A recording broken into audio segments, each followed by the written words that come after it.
सर्दियों में heart attack के पेशेंट ज़्यादा बढ़ जाते हैं। इसके कई सारे रीजन होते हैं, जिसमें सबसे मोस्ट इम्पॉर्टेंट कारण जो देखा गया है कि हार्ट अटैक क्यों आता है। हार्ट के अंदर जो धमनियाँ होती हैं जो हार्ट को हृदय को ब्लड की सप्लाई करती हैं, उनमें जन्म के बाद से 7 साल की उम्र से कोल्ड एक जब आता है तो सीने में दर्द होता है। ये एक नहीं है कि बाईं साइड दर्द हो रहा है, दर्द होता है बीच में, बिल्कुल मिड में, जो कि नीचे की तरफ नाभि तक जा सकता है, ऊपर की तरफ गले तक जा सकता है, दोनों शोल्डर्स में जा सकता है, दोनों हाथों में जा सकता है, पसीना आ सकता है, बेचैनी हो सकती है, घबराहट हो सकती है। खाने में अधिक फ्रूट सलाद और ये ज़्यादा लेना चाहिए। मोस्ट कॉमन जो मैं ये कहना चाहूँगा कि स्मोकिंग बिल्कुल जो है क्विट होना चाहिए। नमस्कार, 90.0 FM झुंझुनू से मैं हूं आरजे कविश आपके साथ, और कार्यक्रम का नाम है हेल्थ कॉर्नर, जहां पर हम हर बार आपके स्वास्थ्य से संबंधित अलग अलग विषयों पर बातचीत करते हैं। और आज एक नए विषय और नए एक्सपर्ट्स के साथ में हम आपके सामने मौजूद हैं। आज हम बात करने वाले हैं हमारे शरीर में हृदय के बारे में, कितना इम्पोर्टेंट है ये, और क्या क्या इसमें जो है वो प्रॉब्लम्स आमतौर पर लोगों को होती हैं, क्या क्या हाइजीन्स हम रख सकते हैं, समस्याओं से हम कैसे बच सकते हैं। इस खास कार्यक्रम में हमारे साथ एक खास मेहमान मौजूद हैं।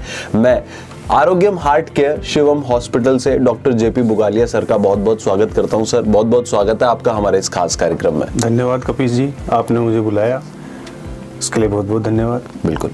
तो सर, जैसे कि हम हार्ट से संबंधित विषय के बारे में आज बातचीत कर रहे हैं, तो अमूमन तौर पर ऐसा देखा गया कि जब सर्दियां होती हैं तो उसके बाद हार्ट की प्रॉब्लम्स जो हैं वो थोड़ी सी इंक्रीज हो जाती हैं। थोड़ा सा हमें इसके बारे में बताइए, क्योंकि अभी सर्दियों का मौसम चल रहा है, तो किस तरह की प्रॉब्लम्स आपको अमूमन लोगों के केसेस में देखने को मिलती हैं?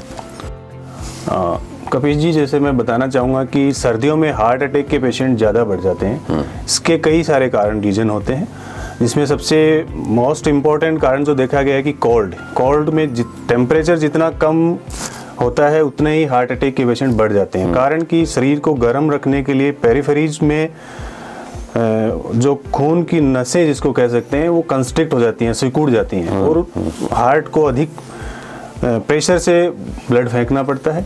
दूसरा, मॉर्निंग आवर्स में सर्दियों में हार्मोन्स बहुत सारे रिलीज होते हैं, जैसे नॉरएपिनेफ्रिन, कॉर्टिसोल्स, इनके लेवल्स बढ़ जाते हैं, जो कि हार्ट को ज़्यादा एग्रेसिवली वर्क करने के लिए स्टिमुलेट करते हैं, जिसकी वजह से हार्ट अटैक के पेशेंट बढ़ते हैं। और भी कई सारे कारण हैं, जैसे खान पान, फिजिकल इनएक्टिविटी हो जाती है, फिजिकली एक्टिव नहीं रहते लोग, खाना पीना बढ़ जाता है, ज़्यादा ऑयली मसालेदार फ्राइड फूड ज़्यादा लेते हैं इस टाइम, ये सारे कारण भी देखे गए हैं। कोल्ड वाला जो है, इसके बारे में एक स्पेन में एक स्टडी भी हुई है 2003 से 2009 में, जिसमें देखा गया है कि जितना टेम्परेचर गिरता है उतने ही हार्ट अटैक के पेशेंट बढ़ते हैं, और मैक्सिमम हार्ट अटैक के पेशेंट्स लास्ट वीक ऑफ दिसंबर में ज़्यादा बढ़ते हैं, ये देखा गया है। बिल्कुल। वहीं पर सर, हमारे जो सोसाइटी है या हमारे भारत देश की अमूमन बात करें तो हार्ट अटैक जो है उसके केसेस जो है वो अमूमन आते रहते हैं। थोड़ा सा सर हमें, हमारे ऑडियंस को जो है वो थोड़ा सा आसान भाषा में आप थोड़ा सा समझा सकें कि हार्ट अटैक आखिर आता क्यों है, इसके कारण क्या होते हैं? हाँ कपिश जी, ये बिल्कुल सही बात है कि ये ऑडियंस को समझना ज़रूरी है। हार्ट अटैक क्यों आता है? हार्ट के अंदर जो धमनियाँ होती हैं जो हार्ट को हृदय को ब्लड की सप्लाई करती हैं, उनमें जन्म के बाद से 7 साल की उम्र से ही अपने हार्ट में सब आदमियों के कोलेस्ट्रॉल जमा होना शुरू हो जाता है। लेकिन कुछ गलत आदतें और कुछ जेनेटिक कारण की वजह से और कुछ इन्वायरमेंटल फैक्टर की वजह से कुछ लोगों में वो कोलेस्ट्रॉल ज़्यादा बढ़ता है, ज़्यादा जल्दी से स्पीडली बढ़ जाता है। अब ये कुछ लोगों में, जैसे स्मोकर्स हैं, ज़्यादा कोलेस्ट्रॉल लेवल ज़्यादा वाले लोग हैं, हाइपरटेंसिव लोग हैं, डायबिटिक हैं, फिजिकली इनएक्टिव लोग हैं, उनमें हार्ट अटैक आने के टाइम वो जो कोलेस्ट्रॉल जमा होता है उसके ऊपर एक कैप होती है, वो फट जाती है और ब्लड का क्लॉट बन जाता है वहाँ, जिससे ब्लड की सप्लाई रुक जाती है और हार्ट अटैक हो जाता है। अब हार्ट अटैक आने के बाद में क्या सिम्टम्स होते हैं वो भी मैं इसके साथ ही बताना चाहूँगा। उसमें ये रहता है कि हार्ट अटैक जब आता है तो सीने में दर्द होता है। ये एक नहीं है कि बाईं साइड दर्द हो रहा है, दर्द होता है बीच में, बिल्कुल मिड में, जो कि नीचे की तरफ नाभि तक जा सकता है, ऊपर की तरफ गले तक जा सकता है, दोनों शोल्डर्स में जा सकता है, दोनों हाथों में जा सकता है, पसीना आ सकता है, बेचैनी हो सकती है, घबराहट हो सकती है, उल्टी हो सकता है, जी दौरा हो सकता है, चक्कर आ सकते हैं। ये सारे सिम्टम्स होते हैं। अगर इसमें से कोई भी सिम्टम है तो इसको इग्नोर नहीं करना चाहिए। पर्टिकुलरली अगर आप हार्ट अटैक के लिए प्रोन है। प्रोन मतलब आपके हार्ट अटैक आने की संभावनाएं ज़्यादा हैं। लाइकली कि आप ओबेज हैं, मोटे हैं, डायबिटिक पेशेंट हैं, स्मोकर हैं, फिजिकली इनएक्टिव हैं और किसी तरह की अन्य डिजीज़ हैं जिनका ट्रीटमेंट लंबे टाइम से ले रहे हैं। तो इसमें ये चीज़ें ध्यान रखने वाली हैं। ऑलराइट, तो सर हमने बात की कारणों के बारे में, किस वजह से आता है, क्या होता है। तो अगर हम बात करें कि हार्ट अटैक को जो है वो हम कैसे प्रिवेंट कर सकते हैं, तो उसके लिए आम इंसान को अपने जीवन में किस तरह का रूटीन रखना चाहिए, कैसी आदतें उसके अंदर होनी चाहिए?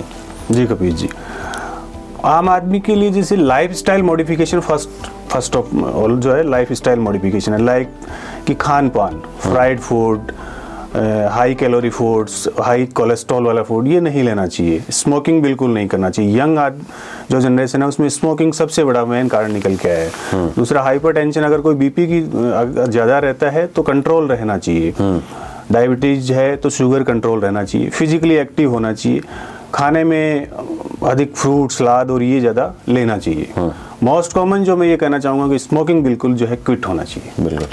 वहीं पर सर जब हम बात करते हैं कि हमने बचाव के बारे में बात करी, तो वहीं पर आपने जो है वो फिजिकल एक्टिविटीज़ को भी जो है इसमें एम्फेसाइज किया। तो मैं जानना चाहता हूँ कि फिजिकल एक्टिविटीज़ करने से कैसे हमारा हार्ट जो है वो एक स्वस्थ हार्ट कहलाता है या होता है। तो फिजिकल एक्टिविटीज़ कैसा प्रभाव डालती हैं इसके ऊपर? हाँ जी कवि जी, फिजिकल एक्टिविटीज़ से जैसे अपन ये कहें फिजिकली एक्टिवेशन होगा तो उसमें कैलोरी बर्न होगी। कैलोरी बर्न होगी तो आपका जो वेट गेन है वो नहीं होगा। कोलेस्ट्रॉल लेवल है वो नॉर्मल रहेगा। एक HDL होता है जो प्रोटेक्टिव कोलेस्ट्रॉल है, उसका लेवल बढ़ेगा। साथ में ही आदमी का जो मैंने आपको बताया था कि आप जो शरीर को गर्म रखने के लिए हार्ट अपने आप में बॉडी में एडेप्टेशंस होते हैं, वो इस तरह के होंगे कि आपका हार्ट अधिक काम नहीं करेगा, अधिक पंपिंग जो है नहीं करेगा, ज़्यादा फोर्सफुली पंपिंग नहीं करेगा। तो ये सारी चीज़ें जो है उसको बचाव की तरफ लेके जाएंगी। वहीं पर सर फिजिकल एक्टिविटीज़ के बाद यदि हम खान पान की बात करें तो किस तरह के खाने को अवॉइड करना चाहिए, किस तरह का खाना हमें खाना चाहिए ताकि हमारा हृदय जो है वो स्वस्थ रह सके? हाँ, खाने में मोस्ट जो सबसे इम्पोर्टेंट चीज़ है जो बाहर का फ्राइड फूड जो है, फ्राइड ऑयली फूड्स जो है उसको अवॉइड करना चाहिए। नॉन वेज में अपन कह सकते हैं मटन जो है इसको अवॉइड करना चाहिए। फिश वगैरह है ये प्रोटेक्टिव होती है, इसमें omega 3 fatty acids most commonly होते हैं। एंड ये मोस्ट कॉमन तो ऑयल फ्राइड फूड जो है उसको अवॉइड करना चाहिए। बिल्कुल। वहीं पर सर जो है आप बहुत सारे केसेस देखते हैं आमतौर पर, तो हमारे जो आसपास का एरिया है, कम्युनिटी है, उसमें किस तरह की प्रॉब्लम्स बेसिकली आपने ज़्यादातर देखी हैं जो आप लोगों को सजेस्ट करना चाहेंगे या उसके बारे में बताना चाहेंगे? हाँ, पेरिफेरी में जो मोस्ट कॉमनली सबसे ज़्यादा जो देखा जाता है वो तो जिसको लोग आम बोलचाल की भाषा में अपन हार्ट अटैक जिसको बोलते हैं, हृदयाघात, जिसमें हार्ट की नाड़ी बंद हो जाती है, खून की सप्लाई रुक जाती है और छाती में दर्द होने लग जाता है। ये सबसे कॉमन जो चीज़ देखी गई है। उसके बाद में दूसरी और भी कई तरह की चीज़ें होती हैं, जैसे कि हार्ट फेलियर होना। हार्ट फेलियर मतलब कि उसकी हार्ट की पंपिंग पहले से ही कम थी और उसका हार्ट फेलियर में चला गया, सांस फूलने लग गया। धड़कन का अनियंत्रित होना, धड़कन कम होना, धड़कन बढ़ जाना, ये 3-4 चीज़ें हैं जो बहुत ही कॉमनली रूटीनली देखी जाती हैं। बाकी बहुत सारी डिजीज हैं जो अनकॉमन हैं, जो कम देखी जाती हैं। बिल्कुल। वहीं पर सर झुंझुनू की यदि बात करें तो यहाँ पर हार्ट की केयर के लिए कोई डेडिकेटेड हॉस्पिटल नहीं था।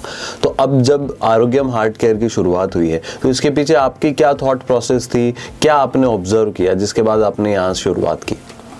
हाँ कपिल जी, मैं इसके बारे में आपको एक इंटरेस्टिंग मेरी जो बेसिक क्यों मैं यहाँ आया वो बताना चाहूँगा कि मैं 2014 से 2016 तक झुंझुनू में BDK हॉस्पिटल में एज ए फिजिशियन काम करता था।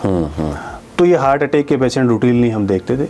हम उनमें ये करते थे कि पेशेंट थोड़ा सीरियस होता था, हम ICU में एडमिट करते थे और एक प्राइमरी ट्रीटमेंट होता है जिसमें थ्रोम्बोलाइसिस बोलते हैं, उसको थ्रोम्बोलाइसिस करते थे और उसके बाद में नेक्स्ट डे उसको पेशेंट को कहीं हायर सेंटर पे कार्डियोलॉजिस्ट से कंसल्ट करने के लिए भेज देते थे। तो मैं देखता था कि बहुत सारे पेशेंट ऐसे होते थे थ्रोम्बोलाइज करने के बाद में भी उनका पेन रिलीव नहीं होता था या फिर वो कोलैप्स कर जाते थे, बीच रास्ते में एक्सपायर हो जाते थे। उसके बाद में मैं 2016 से 19 तक जब मैंने DM किया बीकानेर SP मेडिकल कॉलेज से, और फिर मैंने सोचा कि क्यों ना मैं अपने ही गृह जिले और उसी होम डिस्ट्रिक्ट में, उसी होम टाउन में जाऊँ जहाँ से मैं आया था और मैं 24/7 ये सर्विसेज लोगों को अवेलेबल करवाऊँ। इसलिए मैंने वापस अपना होम टाउन, अपना होम डिस्ट्रिक्ट चुना और यहाँ आके मैंने एक सेंटर लगाया जिसमें 24/7 डेडिकेटेड सर्विसेज हम अवेलेबल करवाएंगे और सारी तरह की स्कीम्स की हम अंडर प्रोसेस हैं, जो कि सारी स्कीम्स में फ्री इलाज भी हम उपलब्ध करवाएंगे। बिल्कुल। और सर अपने स्थान पर आकर, जहाँ पर हम पले बड़े हुए हैं, वहाँ पर आकर लोगों की सेवा करने में एक अलग ही जो है वो खुशी मिलती है। तो thank you so much sir हमारे साथ खास बातचीत करने के लिए इस खास कार्यक्रम में और लोगों को हृदय से संबंधित अलग अलग चीज़ों के बारे में जानकारियाँ देने के लिए।